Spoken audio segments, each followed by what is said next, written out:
Bonjour mes amis, hi guys. I wanted to do a little improvised video impromptu about my Patek Philippe Calatrava watches. I recently acquired a full set 6006G here, and in my collection for already about 4 years. I have the 5296R with the sector dial. This one is Geneva seal movement, while all the 6006 being produced from 2017 will bear the Patek Philippe movement, and we'll take a closer look at those calibers. The first quick thing I want to say is that that micro rotor 240 movement, to me, at first glance, seems a bit of a step higher in terms of the finishing. It's a caliber that was used to power a bit more noble watches, world timer and perpetual calendars. So it seems to me the beveling is nicer. While here the caliber we have in this Calatrava, the 324 will be very familiar to you if you have a Nautilus, a 5711, for example. Very much the workhorse of Patek Philippe, but of course very beautiful, and we often forget that these are very accurate calibers, and also now they have, for decades now, they have some great technology, the Spiromax, the Gyromax. So they are also well resistant to magnetic fields. And yeah, the adjustment, of course, is excellent. Even this piece, which I bought watch only used, but in perfect condition. Yes, I'm the idiot who put that little ding in there. The watch really came to me in great condition. Yeah, they stay really accurate for a very long time, and probably the first thing that's going to cause you trouble might be the mainspring, but these two are automatic winding, so I try not to wind them too much, just by fear of blowing a mainspring, which I did when I had my 5134 travel time. Maybe I can talk a bit later about why I sold that one and kept this one for a while.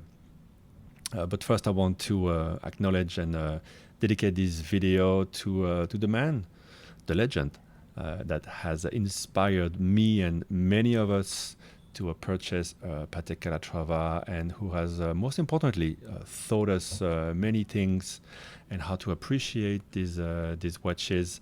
It's of course Paul Pluta, better known as Archie Luxury, who recently was the victim of an awful theft. So in the theft, he lost not only his cherished Patek Philippe watches, including his world timer, but also some Rolex, GLC, and he's rebuilding. And but I understand that his heart is probably somewhere than with watches. I know he just got a 5196 and decided to sell it. I think he's got other financial priorities, and that should always matter in life. Of course, watches, the way I purchase it is to be a store of value, not necessarily an investment, at least a place where I don't lose money, and it's more enjoyable than money in the bank, for sure. But I try to buy them at the right price, which is harder and harder. And that way, maybe, yes, I will come out ahead if I do sell them. But it's things that we tell ourselves. We never want to sell our cherished watches. So, thoughts to Paul, and yeah, I'm sure one day he will bring back a Patek into the collection, and I think you'll join me into reminding him and everyone else the meaning of life, which is ready to shout with me, Patek and... That's right. Patek and... Indeed. But yeah, of course, the family comes first, the children comes first, and sometimes your heart is not into collecting, right? Sometimes you're in it, and sometimes you're a bit tired, and these are the kind of watches that you never tire of. Well, maybe my 5134 in a way was limiting me. If you put money in these watches, you're limited into other things you can do with your money, other things, other watches that you can enjoy. And sometimes it's time to say goodbye and just manage to say, hey, I've enjoyed it, but it's not perfect for me, and I want to free that money to purchase something else. So maybe I can rebound on this thought and talk about my 5134 Calatrava Travel Time. Just such a cool watch, beautiful, interesting display complication. I was using it as a GMT more than a travel watch. I'm not really going to travel with a small Calatrava. But yeah, it was a bit small for the wrist. And often I looked at my watch box and I thought, yeah, I don't need two watches. And sometimes I wanted to keep the 5134 over the 5296, but yeah, this is the one that's the most eye-catching, and it wears better on my wrist. So this one is 38 millimeter.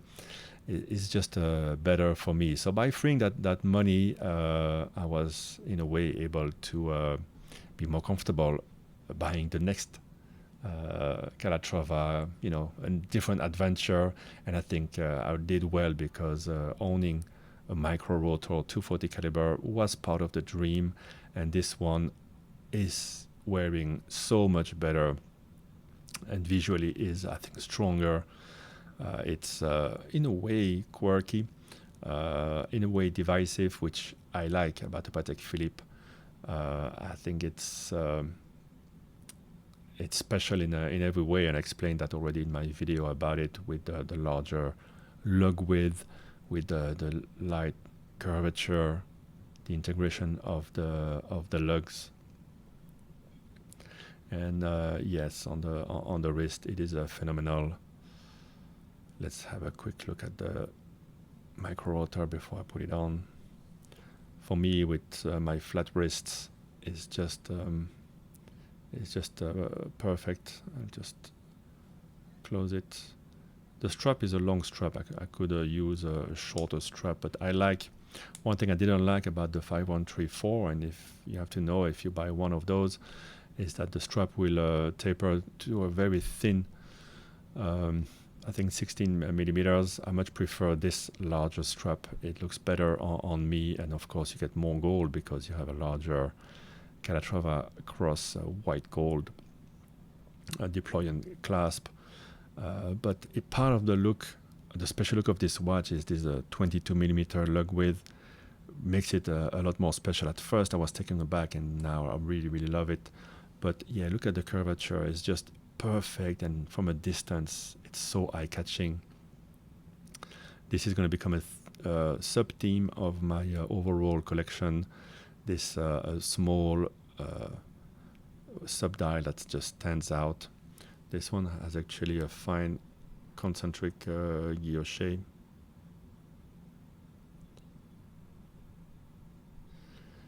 And love having the date. It's actually kind of weird. Sometimes you look at almost at the date wheel, and while you're trying to locate the minutes, it's obviously not 5 in the afternoon and 24 minutes, right? It's 5, 4, 47, 48. But great to have the date function. It's the one that I use the most personally, and it's more beautiful, I would say, than the aperture, even though the aperture here is well made, and because there's a lot of straight lines into this dial, a lot of hash marks. I think this rectangle here blends in well.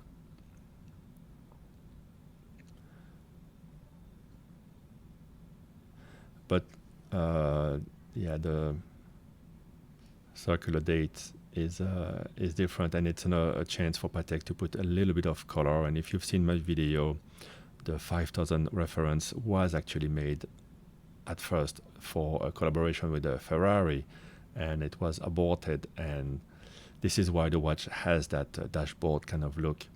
And then it grew and got a date function with the 6000, and 6000 was a bit cramped. I thought the 6006 is just the right size. And of course, yes, Archie Luxury did own that watch for a while, and I know he regrets selling it. For me, I'm going to try to stick with it for a long time. And to be honest, if I had just that, it would be and a sports watch, it would be amazing. I think it's important to know if you're keen on buying a Patek that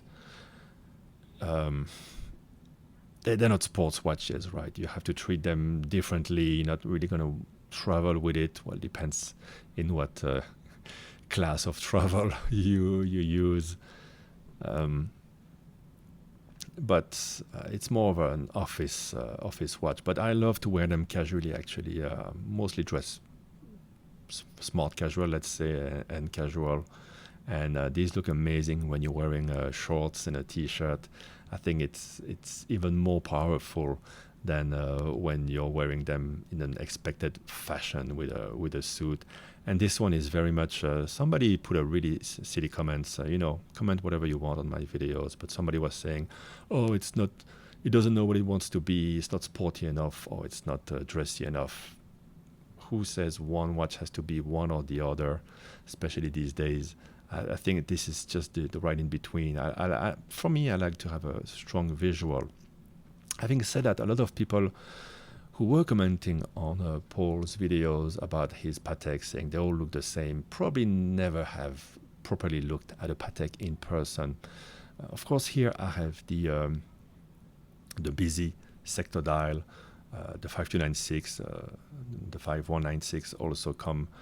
The 5296 also come in the simple dial with the applied markers. And those watches, when you see them in person, they're very strong visually, but you gotta experience it in person. And a lot of people don't really understand on video, on picture, that fact, and think that they're a bit boring. But yeah, own one for yourself, and then you can decide before maybe commenting things like that. It's true that indeed Archie went quite far in the Patek obsession, and had maybe could have simplified the collection. Certainly, when you have the world timer, that's such a great watch. Maybe you don't need two or three of the more simple ones. Maybe just one simple one complication. And one calendar, maybe the calendar ones, it's just so finicky with Patek, because they don't. You have to adjust them with the side pusher. Even this one here, I mean, it's not very complicated, right? But the date has to be adjusted with a side pusher. It's a bit backward watchmaking, right? It's a bit antiquated, I think. Now you want to be able to do everything as much as possible with the crown, and watchmakers like FP Journe have proven that you can do a lot with just a crown. But yeah, you have to change you have to create a new caliber, right? It's not really the Patek way. Neither is hacking. A lot of people say, "Hey, I don't like that." What you don't, again, maybe don't know about hacking is that watches that don't hack, usually, especially manual wind watches, will start with the first wind, like a moon watch, for example. Let's say it stopped here at the 30th second. I'll just wait for my reference time to get on 29, then I just give a wind, and it kicks off right away. Almost have to start it right when it hits the same second, so no problem. And then you can pull out the crown, it doesn't stop the watch, and then you adjust your watch. And I really like that. And with the Patek, the automatic watches, I mean, as soon as you pull them out of the box, you have to be very slow, because it will start, and then there's no way you can readjust them. I know you can try to backward turn the crown. I don't like to force movements too much. It's not that important to set the watch all the time so accurately. I do like to do it as much as I can. But with the automatic winding watches, let's say it stops at the 5th second. Yeah, the 3rd or 4th second on my reference time, I'll start winding carefully. And once it starts, I'll give a couple more winds, but I try not to use the winding too much. Same with a Rolex, 10, 12, 20, 10 to 15 winds should be enough to kick off a watch. If it doesn't start sometimes just give it a little Seiko shake, Seiko shuffle, and it will start. And usually I manage to get them almost bang on with my reference time. I like to do that because the next day I want to see if they've been accurate. And of course, if you put them down at night, they will gain usually a little bit, like any watch. Better to put them in a different position. And I just love playing with watches and accuracy. So yeah, let's look a bit at the movements. You can see the beautiful Côte de Genève, the perlage at the back, and part of it is started with machines. But Patek does make quite a lot of watches, but the end finishing is done by hand, in particular the beveling. So let's take a look at the beveling on this one here. And of course the rotor has those circular graining is just lovely with the engraving of the famous Calatrava cross. The rotors turn easily down ball bearings, and the Geneva seal for this watch. I mean, there's a lot to love. Of course, it's not the pinnacle of finishing that Patek can do. But now that you've seen this, I'll show you again the back, and I'll wipe it a bit. The back of this one, and I think immediately you should see a difference. I think as I said, the 240 is a step above in the finishing. To me, the beveling is much wider.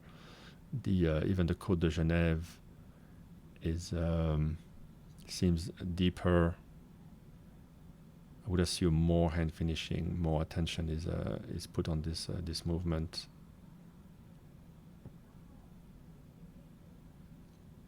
Of course, you still have the same attention on the screw slots, and the macro rotor 22 karat gold, still with the Calatrava cross, but here with a straight Côte de Genève. Do they match with the plate? They should. Anyway, it doesn't matter. And you see different perlage on the main plate and under the rotor. It's just smaller perlage under the rotor. I love it. And when you put on your Patek, I think, when you take it off, always take a peek at the back, and remember why you bought that watch and why it costs so much. It's part of the experience. And look how thin it is. So the 6006 G is 39 millimeters, or 39.5. Yeah, 39. And really ultra thin, including that domed sapphire. You are at just over 9 millimeters. Lug to lug, you might want to know as well, is about, let's see, 47. It's just 1 millimeter more than this one here, which is 38, and the thickness is about the same, actually less, just under 9. So both watches were fairly similar. Both have integrated lugs. I prefer this one because the lugs, there's less belly to it, and the lugs integrate a bit more. Here you have a little bit more of belly. The watch case is thinner, and the lugs are a bit more rounded. Very different aesthetic, a different pleasure, and of course different metal color. white gold, gray gold actually, and rose gold. So gray gold, white gold used to be gold that was rhodium plated. So if you scratch it, you need to replate it. Here it's gray gold, so you can scratch, and it's more of the same color underneath, as Tim Mosso has many times explained on his Watchbox channel. I don't need to describe to you the cool details on the dial. It's I suppose it's what people call Art Deco. I'm not a student of art, but also the hands, leaf hands here, blued, very different. The hands here are white gold. Well, they're gold with I forgot how the finishing is applied. And the hand here is not gold actually. I think it's brass. I forgot, or bronze. No, it wouldn't be bronze. I think brass. Probably something lighter. Such a tiny seconds hand. But yeah, quite a different design language. Reading the time on this one is just so easy, so good. I love the ultra precision of the minute tracks. There's two of them. And yes, the date appears to be slightly up. I think when you look at your watch on the wrist, you kind of see it just right. I've seen quite a few of these watches where the date seems just a little off center, slightly on the higher side. I think it's normal. Maybe one day if I have to have it serviced, maybe it will come back more centered. I'm not exactly sure. Anyway, it's 6 o'clock here in Hong Kong. And yeah, of course, everything is so crisp, so precise. Calatrava cross on the crown here and there as well. You have the easy pull tab. Those can be a bit tricky. And by the way, there's more gold on these ones. And here you have my preference in general, a simple tank buckle. Very good quality strap. And it's a short strap. I really like that. It's perfect for me. This one is the strap is a bit too long, but it's okay. I manage at the last hole. Maybe one day I'll get a shorter one. I've seen somebody put a wet stitching strap on their 6006. Could be quite cool, but I want to keep it classy. I think black is just fine for me. And so when I wear black, I wear this. When I wear brown, I wear this. But sometimes I just gotta wear this all the time. Right now, I just want to wear this new one all the time, right? And of course, yeah, you have the deployant buckle. I mean, it's part of the experience too. This Calatrava cross buckle and the way it snaps in. It's part of the experience, and I missed that from my 5134, and I have it back with this watch. So it's really cool to have this back. So yeah, you might ask, which one do you prefer? Well, right now, new baby, new toy, I really prefer this one. I think it wears perfect for me. Just love the profile of it. I love the visual of it, how the date is put. And as not long ago, I got my Royal Oak annual calendar that has this, the month in a similar kind of sub-dial. It's become a bit of a theme, and I'd love to have a complete the Trinity with a Vacheron, maybe 1921, that also has a bit of a sub-dial like that. But I'd like one that has a more contrast between the main dial and the sub-dial. The Vacherons are kind of like tone on tone almost. But it could be, cool to have that. But of course, this one always special. And everything is different, right? Central rotor, micro rotor, different day, different look, different ambiance, brown, black. Very complementary, just like this one was very complementary with my 5134 travel time. I hope I'll be able to to afford keeping both in the collection, because I got them at a good price, at the right price. This one full set not long ago, but almost paid not twice more, but nearing that, quite a bit more than for this one here, which is watch only. So I got it cheaper, but also got it at the time when the market was not as insane.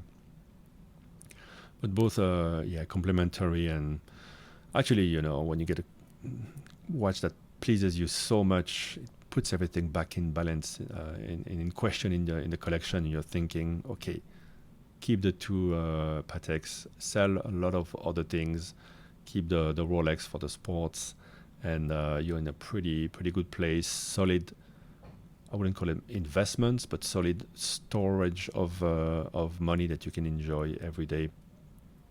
And well, there you go. Last thing I need to say is, let me know in the comments your experience with Patek, with the Calatravas. Which one of these do you like the most, or which Calatrava do you like the most in the old lineups, in the new lineup?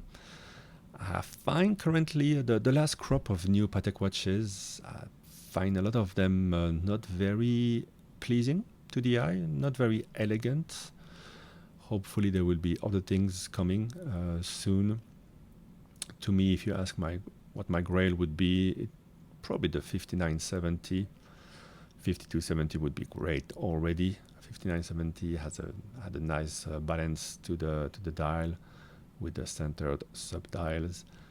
World timer, yeah, it could be, but I'm quite happy with my Chopard Traveler 1 on that front, so I'm not too interested. Always love the 5146 annual calendar, but as I said, annual calendars are finicky if you don't wear them all the time or keep them always wound on a winder. And in the end, I do like to have the moon phase. It's true. It's kind of cool. And especially these days, we have super moons and all that. It's nice to know when they come. It's also nice to know when Swatch is going to drop a new moon watch every new moon. But apart from that, a date is sufficient. And sometimes, there's beauty in the more simple Patek Philippe's. I think that the great ones are the ones that really cost a lot. I don't like the in-between ones with the flyback chronographs. I think they're less refined, less interesting than the grand complications. And often, you're missing running seconds, for example, or the moon phase on the calendar with those. So, there's nothing really that I really want. I think in the end, this new acquisition is the one that really makes me put a smile on my dial, as Paul would say. There you go, guys. Hope you've enjoyed this little Patek monologue and enjoyed discovering a bit more about my two Calatravas. Not watches that you purchase on a whim like this. It has to marinate quite a long time, and then you wait for the right deal. Most importantly, that's the other thing that I hope I have in common with Archie Luxury, is that I don't get the retail experience unless I go for service, maybe, and it's kind of nice to go to the Patek service center. I can't afford really the big retail experience. Gotta have to find the right deal, and you gotta be ready, have the money ready to take it. You can't hesitate. When these watches came up for sale, within 10 minutes, I'm the one who bought them on Chrono24 here at the dealers. A lot of people wait too long, and they're gonna miss out on such a purchase. So. If you want value for money, that's the kind of things you have to be aware of. All right, 30 minutes. That's enough for one video. Bye-bye, guys.